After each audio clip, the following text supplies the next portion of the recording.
Well, I really want to say huge thank you to Center for Sex and Culture and their fabulous boudoir spirit and feeling going on in the room. So The Line is a film, and it's also an activist movement. I worked on the film. It took me 5 years. And I wanted to, from my activist background, I knew that the film sparked a lot of conversations, and my goal was to capture them and create larger dialogues around this issue of assault, boundaries, pleasure. What do we have the right to do? What kind of behaviors are regulated by society? Are we really liberated? Where does that line get crossed? And I realized that on a personal level.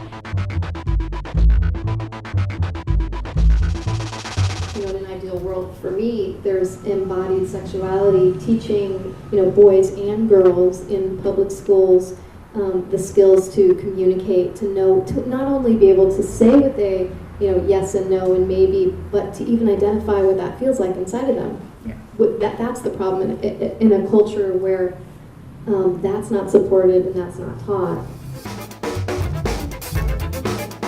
Embodied sexuality. First, I would say being able to identify what feels good, like knowing what feels good, what doesn't feel good, knowing what yes, no, and maybe feel like. Embodiment is muscle memory. It's like doing something through repetition, like a dance routine or playing guitar or playing baseball. It's like you do it 300 times, you learn it, 3,000, you embody it. So, if you think about having practiced from the age of 2 being a good girl and not saying no, then that's what's embodied, right?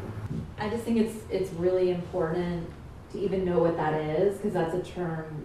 I'm from New York. We don't talk about embodiment. My sex ed growing up, my mom's a lawyer, and she basically told me, this is what she told me about sex. When you're 18, you're an adult, and you can do what you want. Okay. Until then, you're forbidden to have sex under my roof. And if you have oral sex with a man, it's immoral.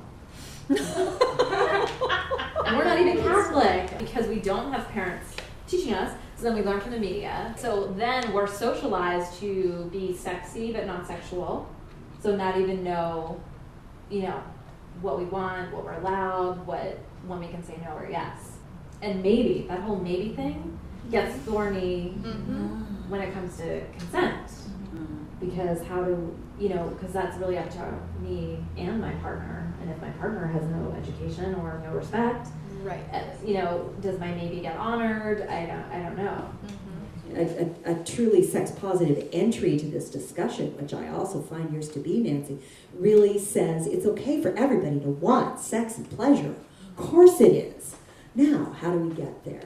How do we make communication, culture, and ethic that allows us to say when we go to maybe, I'm really at maybe right now. Let's take it slow right now. Because if you can do that, then you're truly safe. If your maybe can stop in the middle, then you're really safe. From my personal experience and anecdotally from my friends, women who are in their mid-20s, is that men, for the most part, are really performing sex, and so are women. And so embodiment, that it isn't there for either partner. They aren't meeting on any plane. It is all performance. And so I think that in a lot of cases, women are just kind of by default enthusiastically consenting to whatever it is that the man wants to do as a performance of that is what's sexy. I think that there's this real fear, especially with younger people, around relationships. Because, and I'm just going to blame abstinence only, because I love to blame abstinence only sex education for everything. But I feel like ab only has given young people this idea that the only relationship that counts is marriage. There's this idea that relationships suck and are for when you're like old and married. And so you want to avoid them, right? So there's no like safe place to be in an ethical place of experimentation and intimacy. And I know that my parents perpetuated that because I wasn't allowed to have sex. Just as a counterpoint, the absolute antithesis of the abstinence-only experience growing up I grew up in Berkeley, and my parents allowed my boyfriend in, junior, senior year to sleep over, and I think a lot of people would be horrified at the idea. But I actually found that it was just, the most wonderful, innocent, safe way to experiment with that in my very young sex life. As a sex worker, I stepped into a world where the rules were a little different, and I want to know if you've had any time in your history to reflect on that, and whether you have anything to say about that. No, the rules were always really clear, and the stuff that I was doing is stuff that would normally do anyway. So it was just really clear cut. Do you feel like there was clear communication between you and clients, or it was just understood? A lot of it was already understood even before we met. So just in our interactions and advertising and stuff like that. I was in sort of the old school lady sex work version where there was a madam.